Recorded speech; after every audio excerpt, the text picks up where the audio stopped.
15 വർഷങ്ങളായി ഞാൻ അവരിൽ നിന്ന് അകന്നിട്ട്. ഒടുവിൽ ഒരുപാട് സ്വപ്നം കണ്ട ആ യാത്രയ്ക്ക് ഞാൻ ഇന്നൊരുങ്ങുകയാണ്.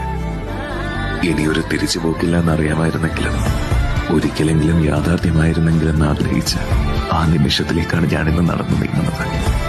എന്നോ ഞാൻ കണ്ട സ്വപ്നം അതിന്ന് എനിക്ക് മുന്നിൽ യാഥാർത്ഥ്യമായി നിൽക്കുമ്പോൾ സത്യത്തിൽ ഇതാണ് എന്റെ സ്വർഗലോകം. എന്റെ ഓർമ്മച്ചിരടിൽ കോർത്തിടാൻ ഞങ്ങൾക്ക് ഈ നിമിഷം നൽകിയ ദൈവത്തിന് നന്ദി. യാത്ര പറയാൻ നിൽക്കുന്നില്ല, കാരണം എന്റെ ഹൃദയത്തിൽ പതിഞ്ഞ ഈ നിമിഷങ്ങൾ മാത്രം മതി ഇന്നും നിങ്ങളുടെ സാമീപ്യം എനിക്ക് അടുത്തറിയാൻ. 15 വർഷങ്ങൾക്ക് മുൻപ് വിട്ടുപിരിഞ്ഞ പിതാവിനെ ഈ സാങ്കേതിക വിദ്യയിലൂടെ ഒരു പുനർജീവൻ നൽകി അവർക്ക് തിരിച്ചു നൽകാൻ കനവുകതയ്ക്ക് സാധിച്ചത് ഒരുപാട് സന്തോഷം.